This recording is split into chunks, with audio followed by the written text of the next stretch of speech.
Hey guys, thanks for checking out the channel. Pat Buck has been a friend of mine for quite some time. He has had an amazing career in this world of professional wrestling, from being in developmental at WWE to having his own independent wrestling promotion, becoming a star of independent wrestling, starting the Creative Pro Wrestling School with Brian Myers, then of course becoming a WWE producer, and most recently an AEW producer. Pat Buck has been through and seen it all, and he is here to talk to us about what it means to be a producer for AEW, for WWE, and what life is like being the producer who never got a run. This is my pal, Pat Buck. For the first time in quite a while, back in the Notsam studio, ladies and gentlemen, Pat Buck is here. The definition, I think, in 2023 of a journeyman when it comes to the world of professional wrestling. Would you say I'm on the money? I think that's accurate. Yeah. I think it's also important to say on this platform that I'm not Sam Roberts. It really is. Like, I've also gotten that so much, and I've never seen it. Like, especially, I guess, when we first met each other, we looked nothing alike. And yet somehow along the way, as I've shaved my head and you've continued to grow even more voluminous hair, the comparisons keep being made physically. They do. And I could understand, and it totally made sense to me in WWE, because I would leave the building or go to the building in a suit. Mm-hmm. You were working, obviously you work with them. So I went, okay, I get it. And I'd wear a suit most of the time because I'd be doing something on a pre-show commentary, whatever. Right.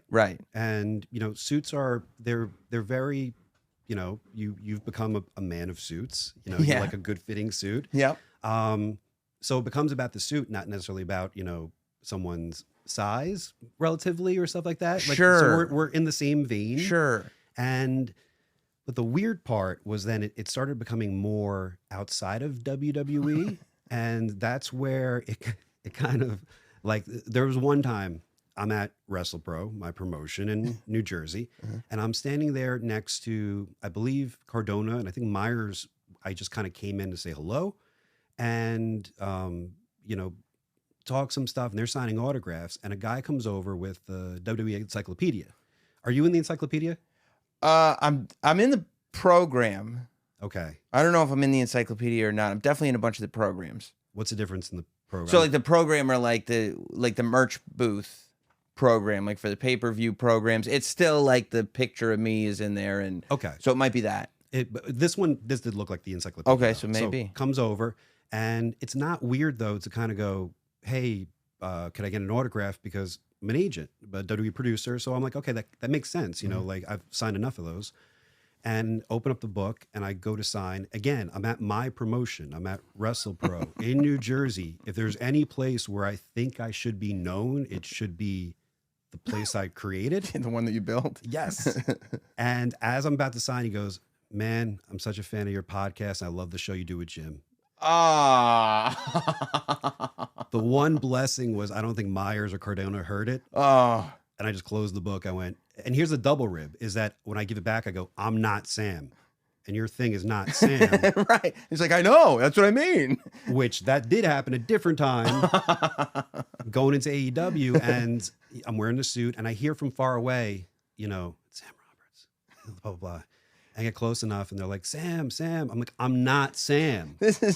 And they both were kind of like, yeah. And I'm like, and I think it must be our foreheads. I think the beards don't help. No. You know what I mean? I think that both of us growing beards, I think we both have big foreheads. Mm-hmm. And I think that's probably where the confusion lies. I've never had red hair, but right. I guess. The other weird one was this happened by, what was it? Grand Slam last year. The Acclaimed were going for the tag titles, and they're my kids. I trained them, and I knew that they were going to win. So I wanted to sit in the crowd and kind of enjoy it. And I go sit in the crowd, and I'm behind I think Who Kid. Oh no! So I'm sitting behind him. I'm in my full suit, and he came out, I believe, with Swerve. Sure. And he sits there, and on Instagram later, it's like, is this Sam Roberts behind me? He put up there, and I'm like, but I was clean shaven with long red hair in a suit. I go, so hey, man, if maybe we need the tag team or something. I think so for sure. And I've also I've been realizing because at the last WWE pre-show, I wasn't on, but for half the show, there was some idiot in a big bright yellow Notsam t-shirt that was just standing right behind the camera. And I'm like, well, guys like that and guys like you, if I can have my presence felt at all these events and never leave the house, I feel like that's the dream. That's a win. That's a total win. Yeah. Hey, so speaking of suits, you became a man of suits working with WWE as an agent over there, and they were very loud suits, very, very spottable on television every time. Was that your taste, or were you a wrestler going, well, if I'm going to be on TV, I got to pop? Mixed. Yeah. So the real reason, one, I feel like I grew up not wearing suits, but I went to Catholic school. I always had a uniform. I always had a tie. High school, same thing. And it's I've always dressed up. I don't wear a suit around my house. That'd be that'd be awesome, actually, full blown suit. I feel it'd be old school, Right. Just answer the door and Pat's in a suit. Yeah. So going to WWE, I had a lot of suits already. And, I'm wearing them through the rotation. And there was one time in particular, I wore a suit. And during the meeting, apparently Vince told one of the writers, Pat dresses too flashy. Word got back to me, not through that person, but hey, letting you know, Vince thinks you dress too flashy. And at that time, I was wearing a kind of dialed back, navy blue pinstripe suit. So now I have two choices. I can either show up with boring suits, or I got to amp it up. So I went that direction. I'm going to find the most unique looks, or, kind of go out there and add some color to it. And I chose that path. So, which did lead to me going through a table on Raw for really no reason. And I knew Sheamus and Drew were going to do that. And it kind of made sense. But what I did notice, they were trying to rip the suit before they did that. And I went, I think there's a bounty on this suit.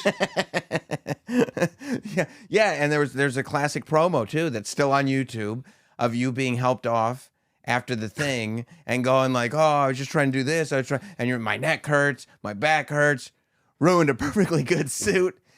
And then there was another thing with the suit in the pandemic era. You and Nia Jax are in the ring. Oh boy. And you're looking for your apology. And Nia Jax is going, no, we're going to have a match. And you're like, no, we're not going to have a match. You're suspended. I'm in management, blah, blah, blah.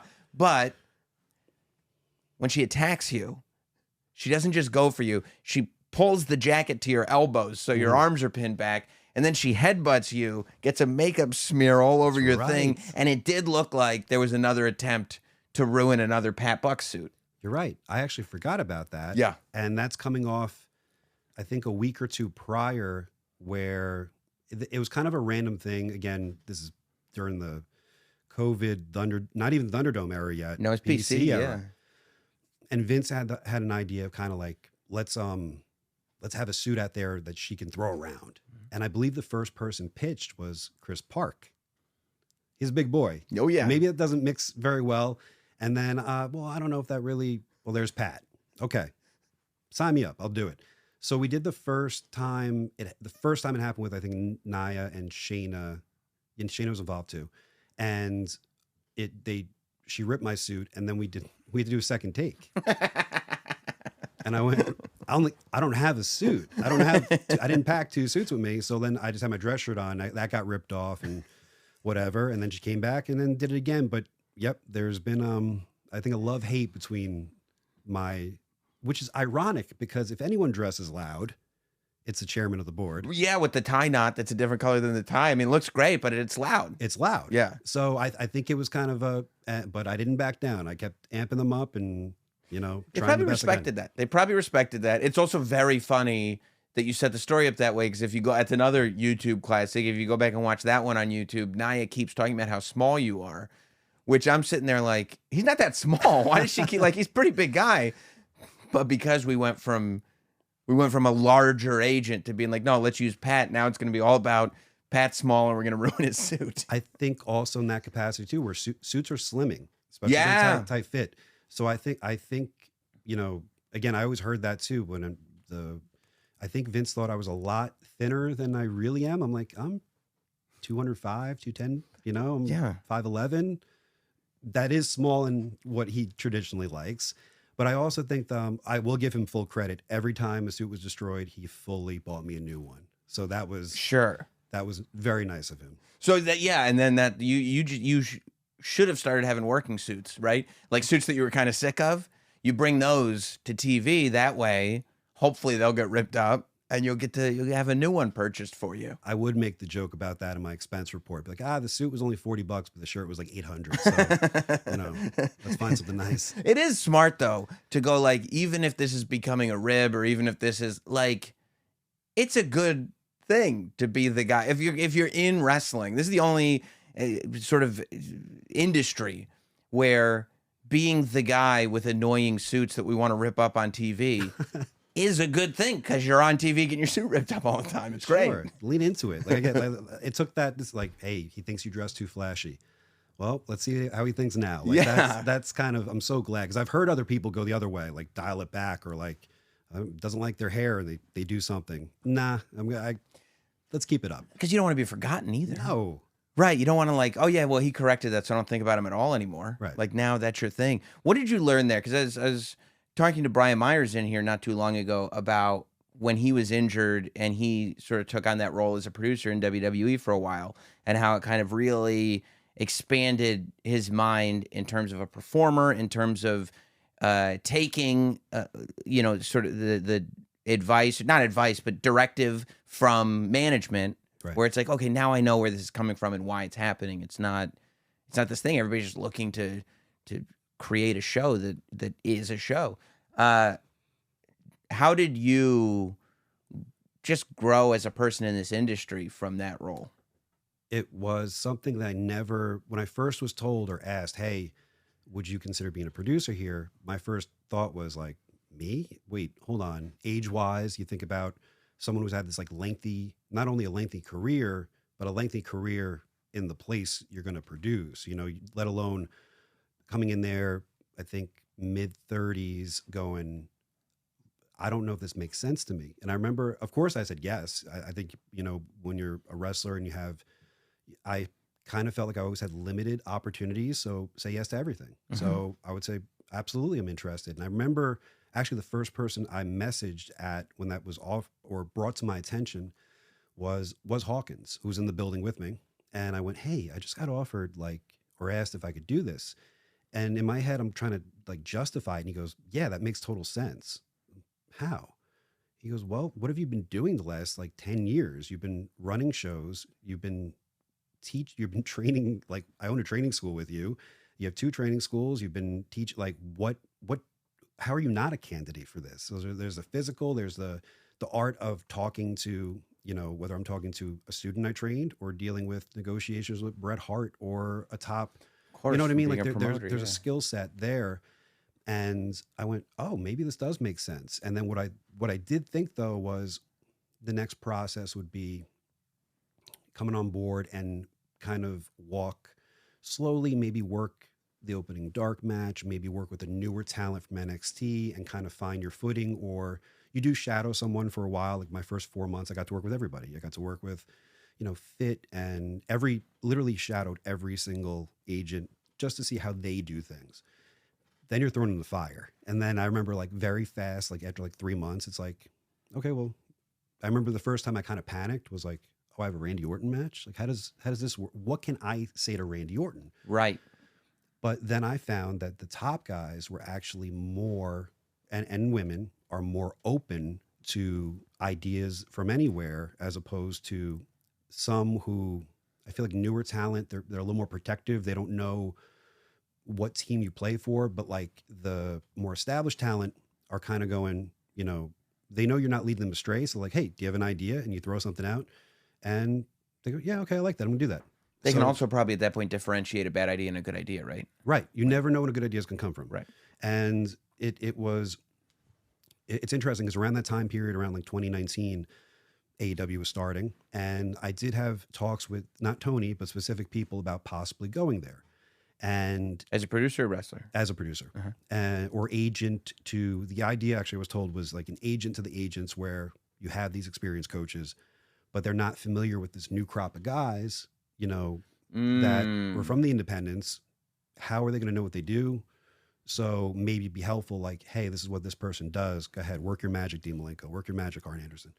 And that came around the same time, but then the producer thing was flat out in front of me. It's kind of like, take it, or I'm like, I can't say no to this. So I'm so glad that I did 3 years of WWE before coming to AEW, because it's intense, but at the same time, you're always, not only are you trying to help talent with ideas, but you're learning yourself. Like, there's so many things involved with just being on headset and hearing how Kevin Dunn orchestrates a show, seeing how Marty Miller works cameras, seeing how the system there is a pressure cooker, and learning about all these different elements, let alone that's separate from dealing with talent and taking creative from Vince or whoever is doing creative and then relaying that. And it's an all day process to come up with, some days a 5-6 minute segment. And then you're collectively working with talent to, get the best thing out there that matches what creative is. And it's a pressure cooker too. It's not for everybody. And I'm so, I enjoyed the job though. It wasn't because of anything with the job that made me leave. It was the schedule. So I'm so glad. Because that's the other thing. It's a pressure cooker, and it's also nonstop. Yeah. But even at that time period, so a lot of people kind of wonder or ask, I left WWE right after WrestleMania. And the thing that people don't know is that when COVID happened, a lot of terminations. I was one of them. Time goes by, and certain thing happened where I was actually asked back pretty early on. Then when people started coming back to work, they started splitting the departments again, where writers on Raw, writers on SmackDown, refs on Raw, talent, everything except the agents. That became a lot because you're doing, we did it all through the pandemic. And, I was one of maybe about 4 of us that didn't live in Florida. So that whole pandemic wasn't like a drive to work type deal like a lot of the people in Orlando and Tampa were. It was, go there for the show on Monday, go on Friday. And then here we're back on the road thinking we're going to split brands, or at least I was hoping so. No, we're doing both again. And then live events came back. And for live events, you have a producer. Basically, they are essentially in charge of that show. And that would be another responsibility added to the schedule. So I went, like, at this point, I missed a lot of my son's first year on this planet. And it didn't seem like there was going to be changes in that. So that's why I kind of decided to leave. Yeah. And it makes sense. It's also interesting how you got there to begin with, though, the way you described it, because everybody, or for the most part, right, you get in to wrestling to wrestle. Yeah. And at a point you go like, okay, well, how am I going to really make this work, right? If I don't have a steady, guaranteed gig, how am I going to make this work? Well, I'll wrestle, but I'll start running shows and I'll open this school. And like, you still see yourself as a wrestler, but you're almost accidentally taking on all these new responsibilities and learning all these different sides of the business until you realize, like, yeah, you're a wrestler, but you are a producer, and you are this, and you are that, and you are a booker, and you are all of this now. You make it sound so much more romantic than me. That's awesome. Because it wasn't as sweet as that. It was, wrestling. You want to, and I try to tell young talent that too, that you may have this mindset like, hey, I want to be world champion, or I want to, a lot of independent talent, or they want to be just signed to a company. And I'm going like that's not the end game. And some of you won't even get that far. But if you love professional wrestling, or if you love any sport or anything, you need to kind of keep your eyes open to opportunity, because there could be, what if you could be a referee? What if you could be a manager? What if you fit the billing for just making graphics or producing content? Like, there are different roles that you can take on that might be better fitting if, for me, it was like 11 years into being a wrestler until I first tried to be a quote promoter and then a trainer.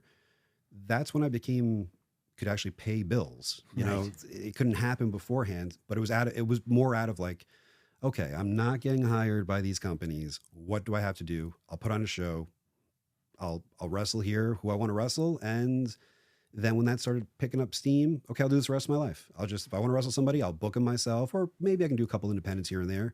I got my schools. This is my creative output. And then it was funny when that took off, is like, oh, hey, you want to come on board?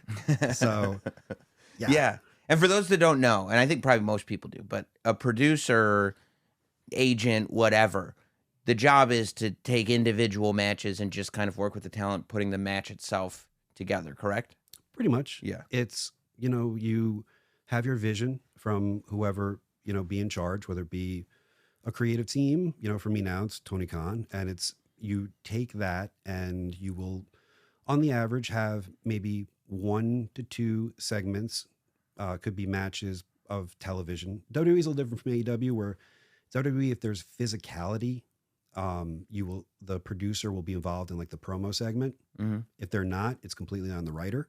Mm. So with AEW, we don't have writers. So a producer will hop on board, even if there is no physicality. There'll kind of be someone there to just maintain some form of order if they can. Sure. So yeah, that's kind of, it's part, I don't want to say like part being the middle person, but it is, you have to find the happy medium of what, is asked from you from the company and what talent is trying to come across when you find the right idea, it should work for everybody. If they're all on the same page and realize what the business really is at hand. And then a lot of it comes down to, I think a producer has to, like, I don't think you can be in pro wrestling and I don't think you can be a producer, but not have a background as a wrestler. Like anyone had a lifelong career as a manager, because it involves physical. Mm-hmm. So there might be a newer talent or something, or I've even had experienced talent. Hey, show me how to do this leg lock. Hey, I don't know how to, my drop kick's not very good. What can I do to improve on that? There's a lot of elements of that. Hey, this spot out of this corner may not look so great. Do it towards this way because the action looks like this. And then, so part of it's prepping the match and getting as much detail as you can. And then figuring out, then the second part of it is, all right, here's execution. And you have to relay all that to cameras, to the production truck. But also you have to have a couple different skill sets. What if you have, I've had matches that have been 45 minutes long, an hour. You're a coach also too. Talent blank out. Or what if someone, quote, like gets dinged up, not bad enough where they can end the match, but they need some time. Or there's been times where you're approaching commercial break and that what they have planned is way too long. So you say, hey, I know they want to do this, tell them to do that, and then we're going to go to commercial break. So there's also like a kind of in between, being like a live coach, playing it up for relaying, not directions, but stuff, letting, the production truck know, hey, this is what we're trying to go for here. Hey, recommend this. And just working together. There's so many different elements too. And then sometimes it'd be answering outside questions like, why is this happening? Well, sir, this is what we're doing. And there's different, being on headset is like Grand Central Station. Mm-hmm. So it's like, cause there's so many things going on. You got to know when to jump in and then talk to the referee here, talk to your director here, talk to your producer here, your executive producer, talk to Tony, talk to a stagehand to go, hey, is there a chair under the ring?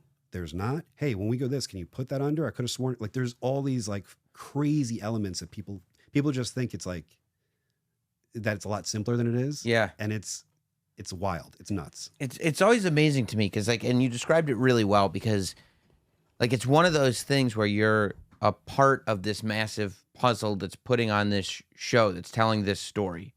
And it's like when a match goes well, it's got to be one of those scenarios where everybody just comes together and goes, yeah, like we all did it. This was awesome. But like, that's almost like the type of energy you have after practicing. Like if you do plays, you go through rehearsal, you finally have opening night and everybody does it together, and yeah, we did it, and that like just like blast of energy comes out. But you're doing it 7 times a night, twice a week, every week. Like, it's so crazy the amount of like, we're in this, we did it. Okay, next one. We're in this. It's nuts. And there comes like, this happens a lot, and I feel so bad for it because after talent, they knock it out of the park. You know, you want to, it's always great to share like the positivity. Hey, you did this well. Yeah, there's times to critique and work on stuff.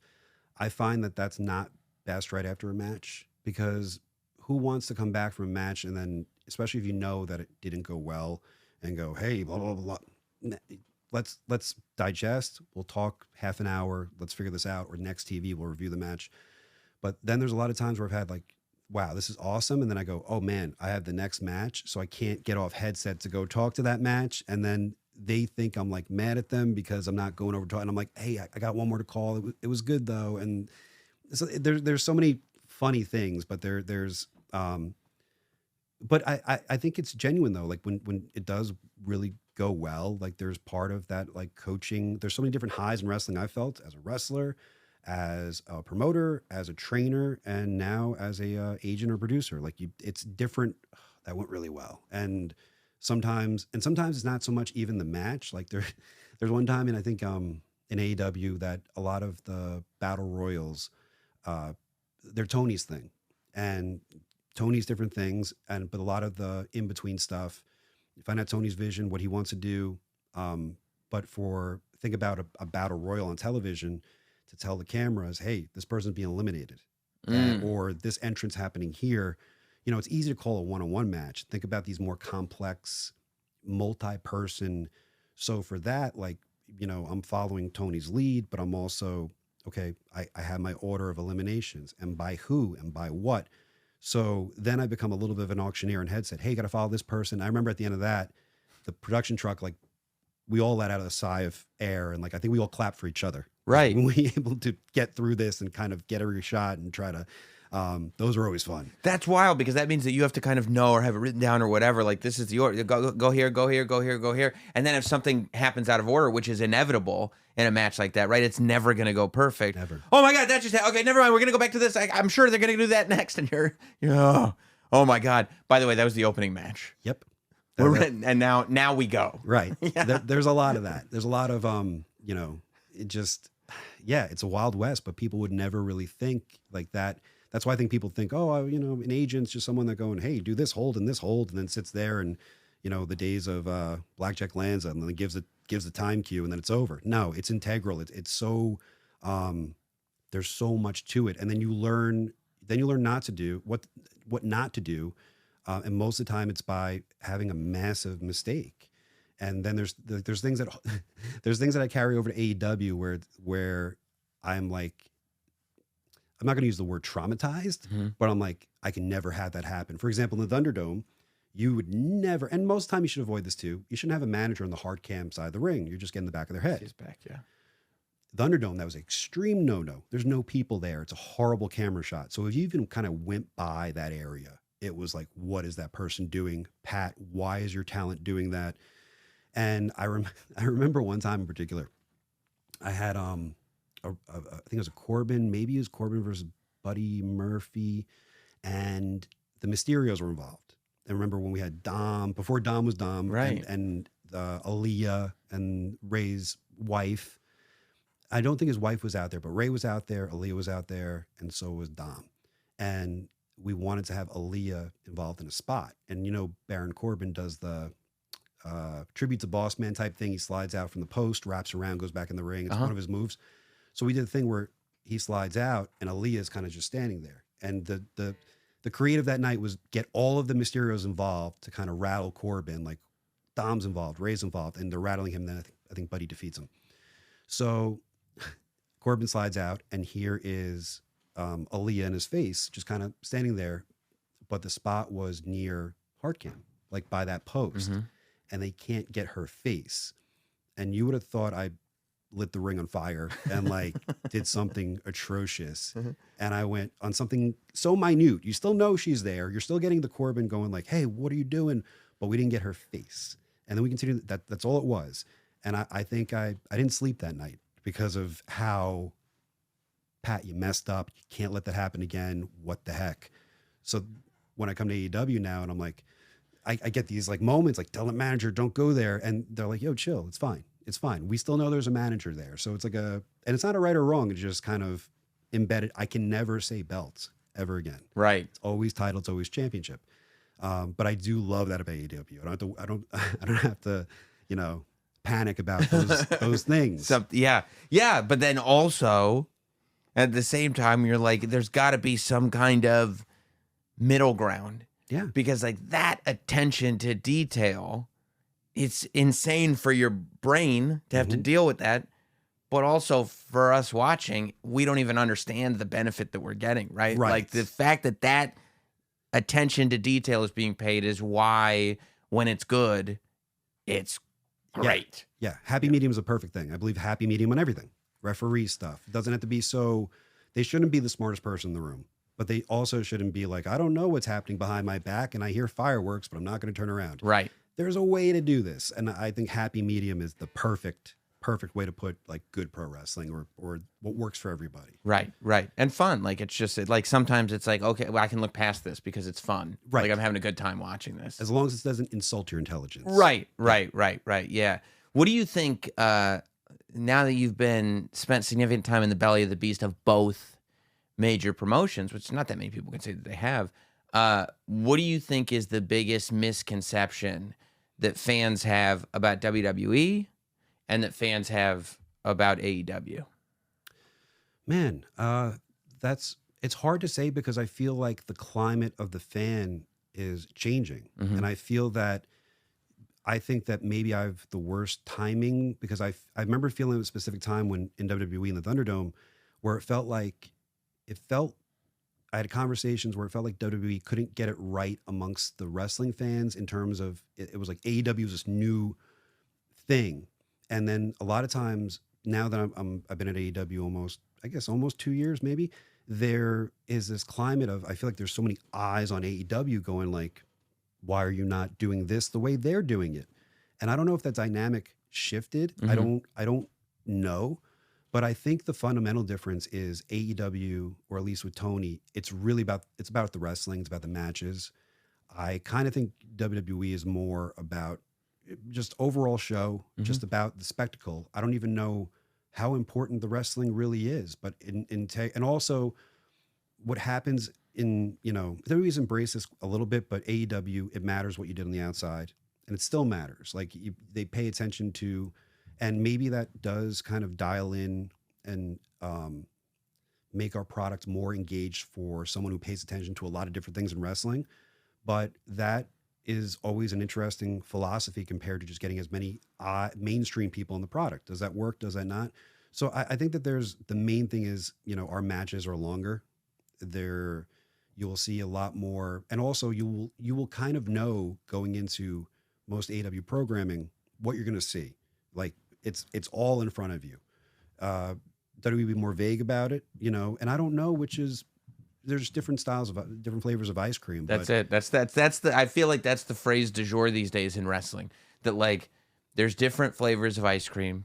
And what makes right now so special is that we've never had so much access to ice cream. Right. Like you can literally have as much of whatever flavor you want, or you can just sit there behind the counter taking scoops of every flavor until you're sick. Like it's all available. And that's what I wonder. Will people get sick of ice cream? I don't think it's so. The best. Ice cream rules. I don't think so. Every day my kid comes home and he asks for ice cream. Right. So yeah. It's the reward. You get your kids to eat other stuff by saying you'll get ice cream. Yeah.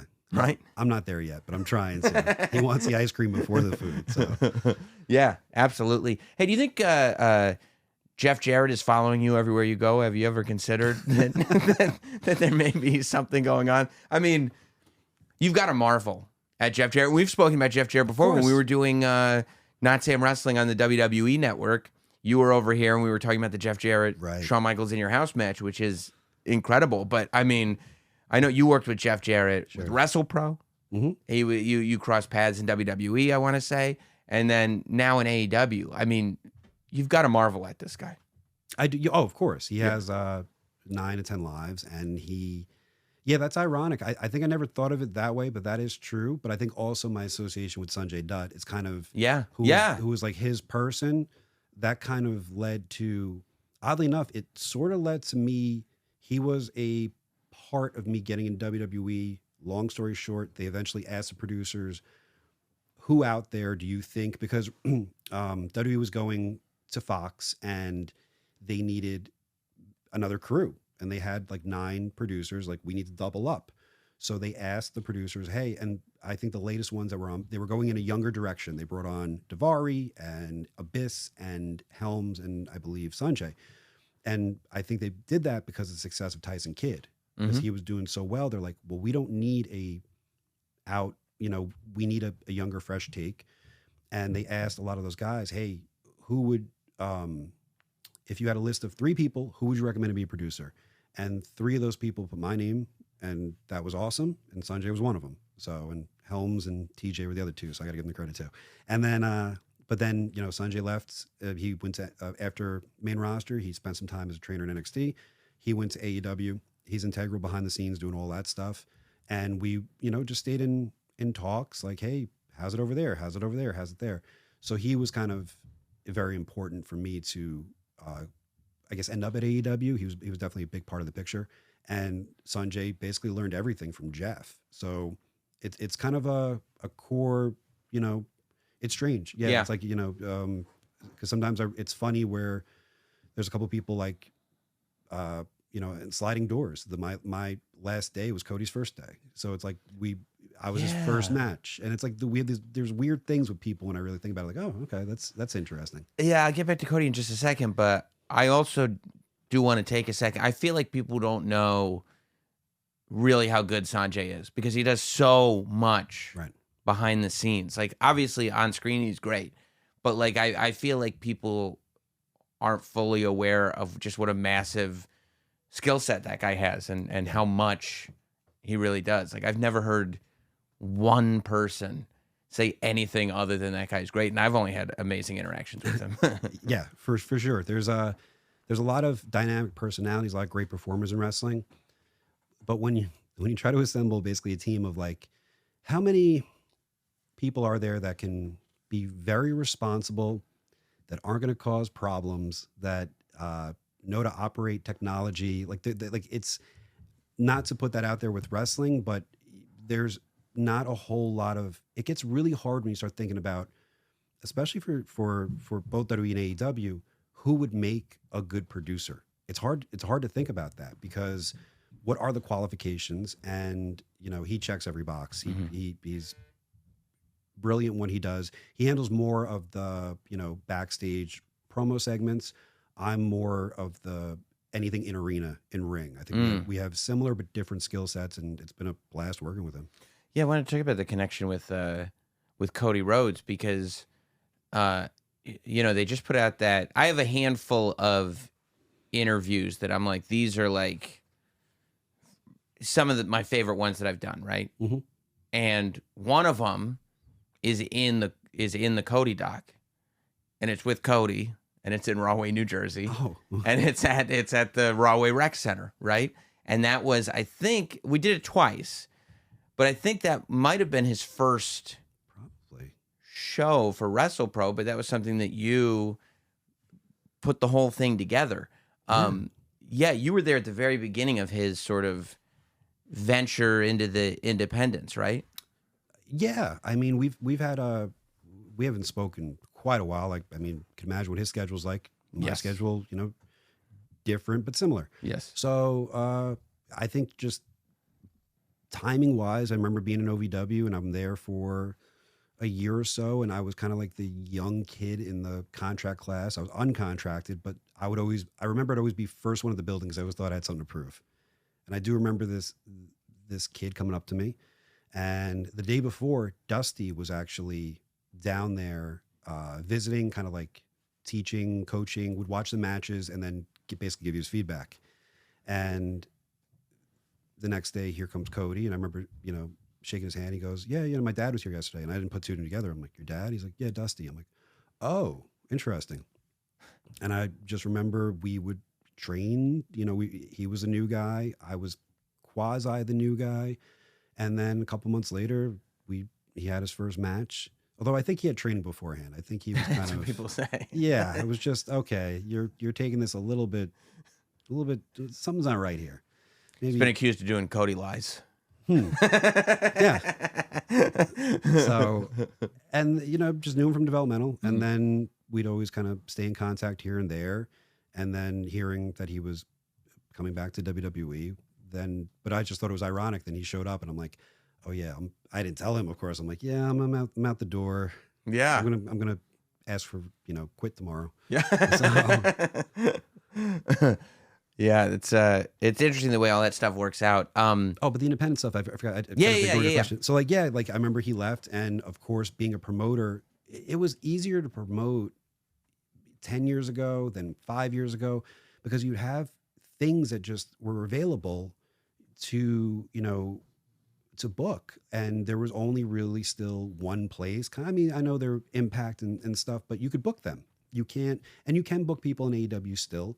But I also think that the temperature's different, where back then it was easier for me to draw a crowd. So when I heard, okay, Cody's available, okay, cool. Of course, I hit him up relatively immediately, like, hey, I'm proud of what you did and all that. And of course, I'd love to have you here. And I don't know if it was, I think it had to have been before he did the list, which was like, oh, you're definitely coming here. You put me on the list. Thank you, man. I appreciate that. And that meant the world to me. So he would also, we just talk about the independents, and I think and I try to tell a lot of, when people get released, I kind of tell them about two different paths that they can take. That they can treat the independent world as like a way of investment to have that ultimate payoff. And I feel like Cody did that, where when he became on the independents, it was more about reinventing himself and knowing that the journey wasn't going to end there, but by kind of, dare I say, making him kind of affordable, and him being able to pick his opponents out and work with the talent that he wanted to, but also that the fans knew, and can market himself, that look what happened. Like long term between his AEW and WWE stuff, then there's other people that go, hey, it's all about the money. And that may not go that well, because then you don't have, if someone's paying you a certain amount, well, what gives you the right to choose your opponents?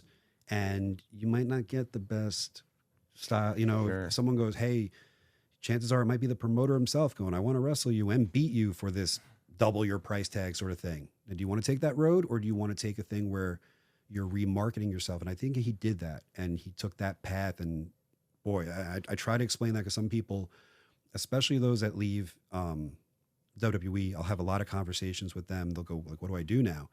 And I'll explain, like, there's a couple different paths, and this is probably the best case scenario that you have to do is follow like what he did.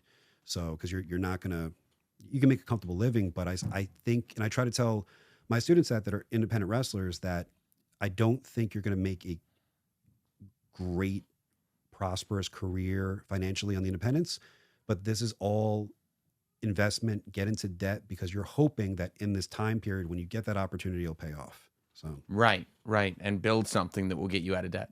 Exactly. Yeah, that makes sense. And now, I mean, we were talking about how part of the road to becoming a producer was having this school, having CreatorPro.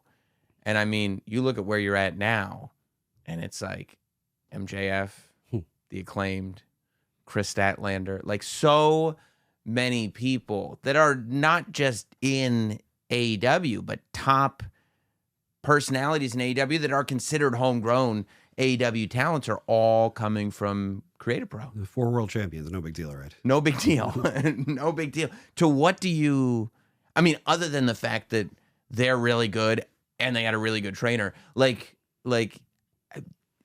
to what do you credit that level of success in this kind of short order? It's not like CreatorPro has been around for 25 years. Like, right. It's like you got off the ground, you spent a couple years training some of these kids, and some of them, you know, Chris Statlander is saying that she really wasn't even a big wrestling fan when she got to the thing and when she got to the school, and now she just, everybody, she just gets it. Everybody just gets it. She's the anomaly. Mhm. Chris is, that's the weird part where super respectful, athletic, but no wrestling knowledge whatsoever. I think I've said this story before, but I remember we were doing a mixed tag once, and I said, okay, then we can do this, and maybe later on we could hit a 3D. And she's like, okay, yeah. And I see her eyes kind of like, I go, you don't know what 3D is, do you? She's like, no. And there was a lot of those, and God bless her, she's the sweetest. So, but with the other guys, I wish I hadn't answered, but the thing is, I hate to be cliche, is that like preparation and luck meets opportunity? I don't know, because it was a struggle at first, even though I'm happy that that's kind of a thing where Creative Pro hasn't been around for a while. To me, it has, and there was a long period of time after I started, you could tell that people were trained professionally, but they still weren't really getting booked, and they didn't fit. Like there came like my 4th or 5th year into training and having the schools. There was kind of like this thing where like, well, Pat's students wrestle like Pat, and that would be known a lot of places because the guys would tell me that, and I went like, I don't even know what that means. I'm like, I'm just kind of, and I don't really have a style. I'll tell you, hey, you can hit the ropes this way, that way. You can do it this way, that way. This is the way I like. This is the way this person likes. Just make it look good. And the first person to break that mold was MJF. So him going out there and like he talks about it in his promos, like getting in his car and driving 9 hours to do, a match or do ring crew, not being booked, meeting people and then coming back and then getting a chance. He's the one that kind of all of a sudden opened eyes and went, oh, what's this? And then even what's funny though is like Caster and Bowen. I thought Bowens would be the first guy to kind of quote make it, the physique, the way he wrestled, his background, his everything about him. And it didn't happen that way. And I don't know if like, they both put in their times trying to do as many independent gigs as possible, but I remember multiple places were kind of like, meh, like not interested in either one of them individually. Tony saw, that's kind of one of the main things that drew me to AEW is Tony saw something in both those guys, had nothing to do with Cap, wanted them to team together. They both had WWE offers or contracts that weren't sent to them officially. They chose to be in AEW and were put together they were kind of friendly, but didn't really know each other. And now they're the Acclaimed. And Statlander, like, I guess right place, right time. Like, hey, this girl's a freak of nature, super athletic and a sweetheart, and no problems here. And it's crazy how right now they're all champions. So, yeah, it's unbelievable. Does the dynamic change at all when you've got a kid who came in and you're teaching him how to wrestle, and now you're critiquing his like first early independent matches? And I mean, I remember him being on MJF being on WrestlePro shows, way back when. I remember him, when he was first at that All In pay-per-view, being the big kind of outside independent talent, and also like being really curious about what you thought of the match and everything. To go from the very, very beginning to now one of, if not the top stars in the industry, is that an interesting dynamic to see operate? Yeah, I think it's funny because there's a lot of similarities to like remember just when we were just in training class together. There's a lot of similar stuff to the relationship now, but a whole lot different. And the best way I can equate it is you're a father. I haven't been a dad all that long, in a couple of years, and I have 2 kids. But what I've kind of noticed is maybe the way I equate this, your relationship with one of your kids may not be the relationship you have with the other one. And you may deal with them one way that you don't deal with the other one. And they all have unique personalities, and they found success. And I'm very happy that myself or Brian Myers might be a common denominator in things. But, when you take MJF is MJF, he knows what he wants to do. I'm in that he's absorbed every piece of knowledge I could throw at him, and I'll challenge him on something. He'll challenge me. And hey, and I may be able to throw small little tweaks, and he respects my opinion enough to go, I don't like it, or that's it. That'll be my relationship with him. Then you have Bowens, sweet as can be. We'll be like, what should I, and we'll map something out, and I'll have, and then a lot with Caster, same dynamic is coming up in the school. Caster may hate all my ideas, you know, but still like respect it. But no, I'm going to do what I want to do. And it's just interesting. They all have different, but we'll hear each other out. And then there are times you got to know what, with any talent, but even more so with my kids, what hill to die on, where it's like, hey, this is wrong. And here's why I'm telling you that. And also I can offer a different perspective in terms of not just coming from, we can be subjective about the match, the reactions, the crowds, but I can kind of throw something in there that they may not have thought of, you know, that may rock them and go, oh, I never saw it that way. And it'll create a whole different, you know, puzzle piece and little things like that. And it's always a happy negotiation, but it's unique.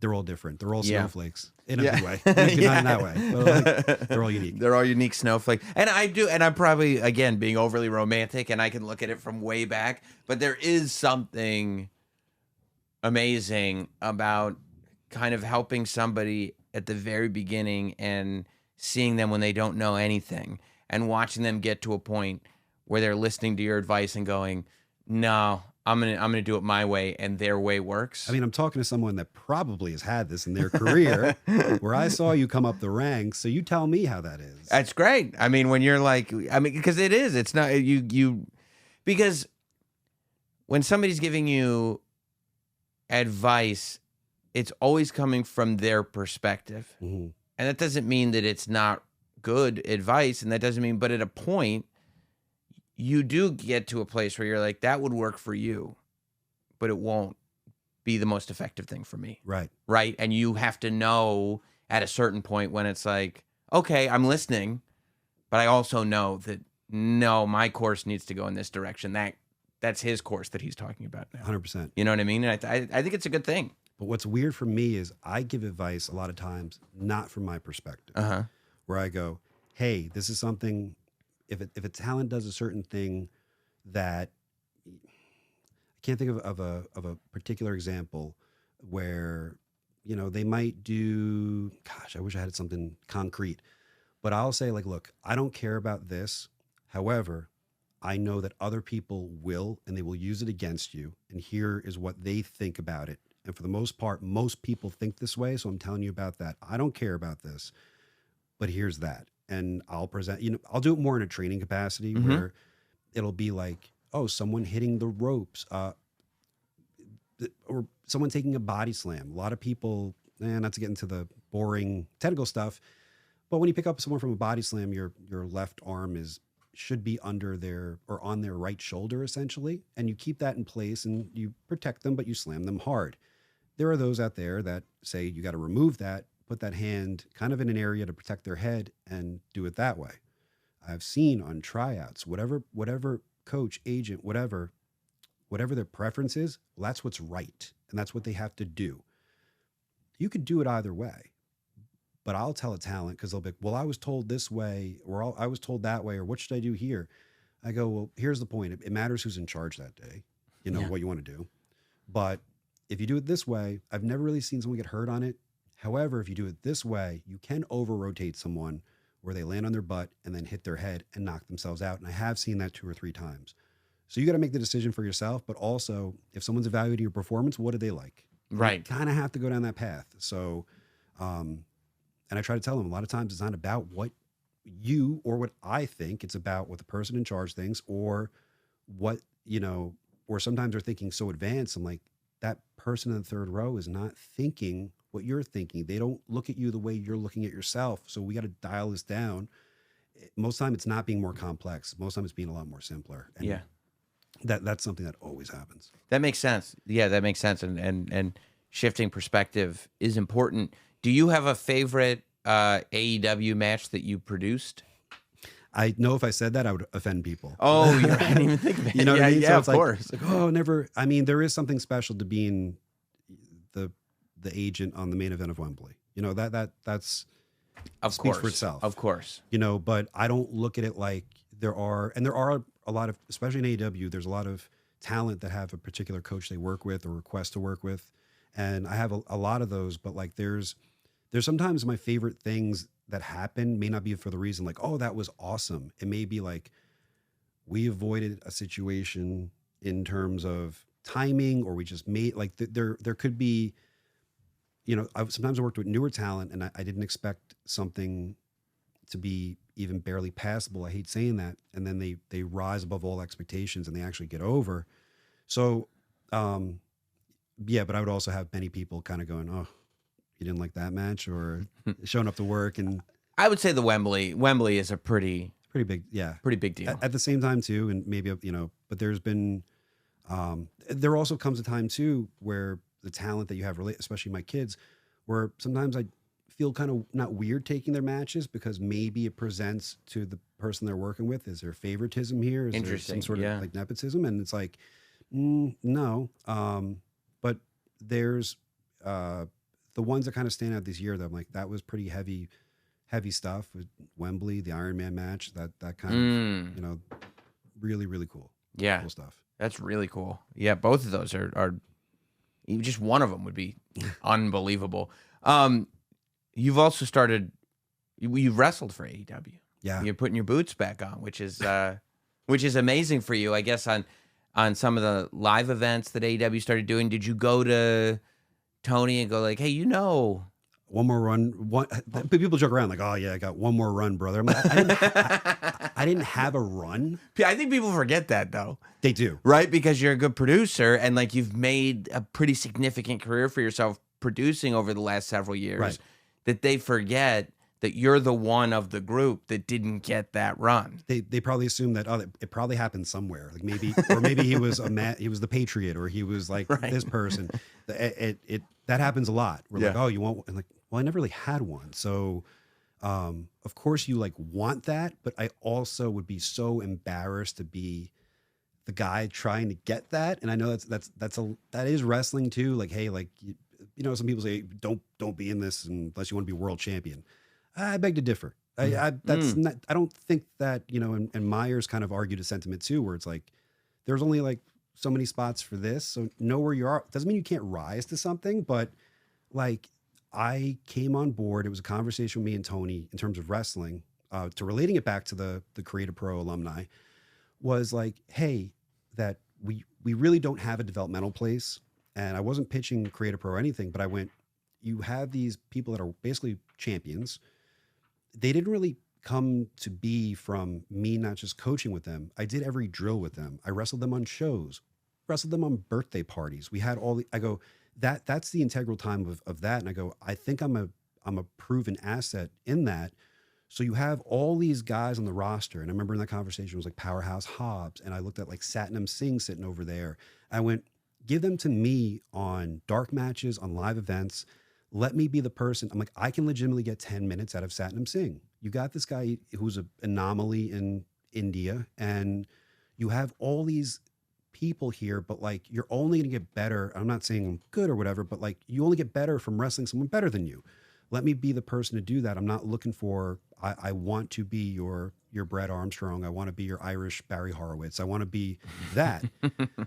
But I can, on live events too, I can go a little bit longer with people. And that's how that kind of came to be. Like, oh, like an actual player coach. He didn't know he thought I didn't want to wrestle. So like, no, I want to do it, but I want to do it from an actual, benefit the talent kind of thing. I really want to just, and partly I would like to show my kids, hey, yeah, daddy does this, but like, I don't care about championships. I want to, I'm a coach. Let me be a player coach. I said, and there's just, I'm not, my role in OVW when I was there I would work with these killers, these basically untrained people. I'm not scared to get in the ring with anybody, and I'll get something out of them. And that excites me. Like, let me see if I can get, a match out of someone who's kind of, everyone's like, oh, that guy's terrible, whatever. Well, let me try. Maybe it will be terrible, but put me in that role because other talent don't want it. They're focused on, I want to get on TV. I want to win. I want to be champion. Nah, I just want to go out there, have a match, and then I'll go put the headset on. Like, I idolize Fit Finley. Right. And you would see him, go out there and beat the tar to someone, do the honors, and then right back on headset. And that's what I like doing. So. Yeah. No, yeah. And I think doing that like tests your ability in a way where it's like, let me prove to myself that I'm good enough to get in the ring with this guy. And I think it's also a pretty valuable lesson that, like, I think a lot of people would go, well, whatever, if he wanted me to wrestle, he would ask me to wrestle. And then you find out, no, he thinks you don't want to. He legit Like, said if that. you don't say that, he's under the impression, like, oh, I would have had Pat wrestle a while ago, but Pat doesn't want to wrestle. Because I think I'm the only person telling him, like, wasn't pitching to wrestle, basically. Like, you know. Right. But I'm like, hey, I do want to wrestle. I love wrestling, but can't have it interfere with what I do full time. And here's what I want to do, because I want to wrestle from this coaching perspective, not from, I'm winning the title tonight, brother. Like, that ain't me. That's not what I'm meant to do. Mm-hmm. Well, I don't know. You may be winning a title soon, because on October 22nd, contradicting myself, you have a shot at the world's champion, the NWA champion, EC3 and Pat Buck go 1-on-1 at WrestlePro on the spot, title shot Rumble night. You have the NWA championship match against EC3. So I guess to contradict what I said before, I think, Right. I can. No, you'll put yourself over in your promotion, not in Tony Khan's promotion. Of course. Right. But I think also in that is kind of, there's something to, the NWA really intrigues me. And I think that for the style that I kind of came up wrestling as, I think that's kind of, that, I guess, traditional, I don't know how you put the NWA style, like that Southern type of, I don't know. Like, I was always drawn to the NWA. I was always drawn to Flair and Steamboat. I was always drawn to, like, this, just the Arn Anderson. It almost goes back to the AEW, WWE thing, where the NWA was like, it was looked at as quote unquote real. It was like, because it was about the matches and the athleticism and the kind of competition of it all, as opposed to the sports entertainment side. And like you said, two different things. I grew up loving the sports entertainment side of it. Okay. But yeah, and I think that the NWA still kind of has that lineage, and that's what you think of when you see the 10 pounds of gold. I think so. I think also when this match first kind of occurred, the opportunity came from, hey, EC3 is now the NWA champion, and WrestlePro, other people like Kevin Matthews and stuff helped run it. And the opportunity came to book him, and he would defend the championship. And I'm like, you know what? That I want to do. I'd like to get in there and test myself. And I guess I kind of had the mentality of, just kind of doing a match, but that's changed, because when that match was announced on the internet, the wrestling media, the headline read, NWA World Champion EC3 to defend title against AEW executive. And you had to click on it to see that, oh, it's Pat Buck. At first, I kind of laughed at it, and I kind of, okay, whatever. And then that bothers me. Sure. So to go, there is something to, I think, a part of it too, where what I said with wrestling at AEW is there is something in me to prove. There's a high skill set in the role I want to play at AEW, but here, for when I wrestle on my own, I do independence and I do WrestlePro and Creator Pro and wherever I'll be. Like, that's about, being in the mix and being as good as I possibly can, because I really thought about it. I'm like, you know what? Like, if I win the NWA title, I could defend it on Dynamite or Rampage or Ring of Honor or Collision. And I think that would be something interesting. So I look forward to that match, but there is part of me that like, I'm going to prove myself here. You got to know that. And remind people, right? Remind people. Remind people of the run I never had. Right. So that's the thing. Maybe I do need a run. And I thought about could be it. The run. Like, again, I said it before in a different interview with that, my kids all have gold. Maybe it's time for Papa to kind of get 10 pounds of it too. I think absolutely, yeah. I mean, and it's a loaded card, right? It's you and EC3 for the NWA Championship. It's QT Marshall and Gringo Loco, which is going to be amazing. I love the run that QT is having, the fact that he's getting the opportunity to go to AAA and, like, show really what he's capable of. Mm-hmm. And then Jay Lethal versus Super Crazy. Mm-hmm. It's going to be awesome. Yeah, fun stuff. October 22nd, WrestlePro, if you're in the area in Rahway. If not, Premier Streaming Network, right? Thank you. You're way better at this than I am. I should probably sign up. A little dusty at promos, man.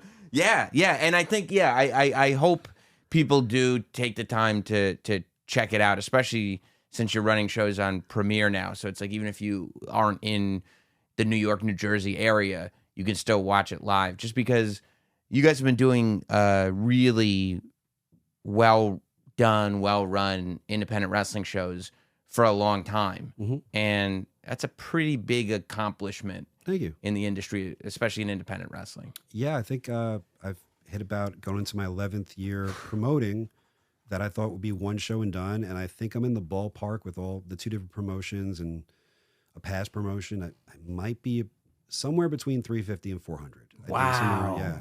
And the real success, though, this is a humble brag. I've only lost money on 9 of them. I feel like that has to count. Now, I'm not saying we broke the bank on every one of them, no, but I'm saying that is to me the most proud of part. It's only like 2% or something like that. That's nothing. That's a pretty major. Now, granted, some of those ones, oh boy. Yeah.